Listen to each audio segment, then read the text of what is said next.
In a statement move, the United States has announced a 26% reciprocal tariff on Indian imports, which will come into effect from 9th of April.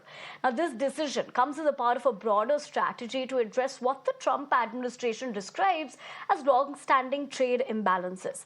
According to President Trump, India imposes a 52% duty on American goods while enjoying near-zero tariffs in return.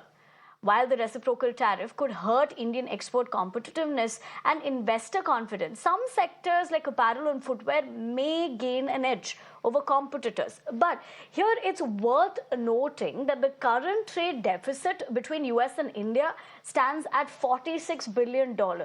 India has meanwhile taken Trump's tariffs hikes quite cheerfully, with senior government official claiming that the move is a mixed bag and not a setback. But it's not just India. The Trump administration has also imposed a significant 34% reciprocal tariff on China. But this is in addition to the existing 20% tariffs Washington had already previously imposed on the region, that is.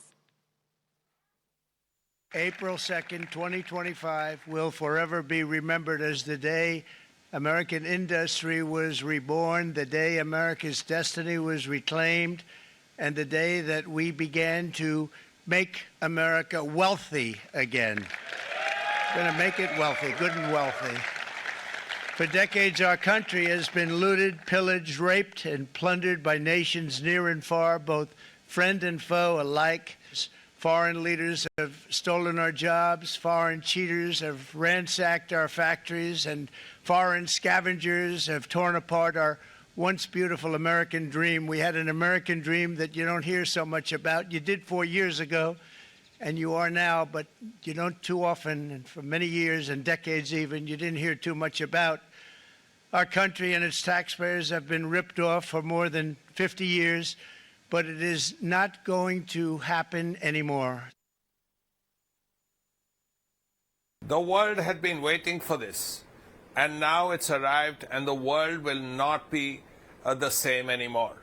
First of all, how does it affect India? How does it affect America? How does it affect the world?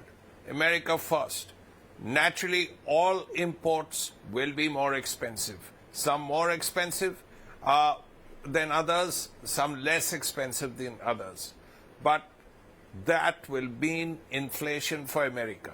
For the American buyer, for the American consumer, it will mean that they will have to go to the supermarket and pay more. So inflation is going to happen, and since production, indigenous production will take a while to build up, there could well be stagflation for a while. So that's a worrying thing for America and Americans. As far as India is concerned, India exports about 75 billion worth of goods to the United States. China does much more, 500 billion or so. And India's 26% tariff is difficult. But China, the tariff on China is 34%. It's more for some other countries. So that has to be kept in mind. There could be a problem as far as the gems and jewelry, pharmaceuticals, chemicals, those areas could face some difficulty. All of it, the loss could be about 7 billion is according to some estimates. But if India's goods are expensive and other imports are more expensive, then India may have some benefit. As far as the world is concerned, well, there could be a shrinking of output. There could be a shrinking of production. And as a result, we could be looking at a sort of depression in the future.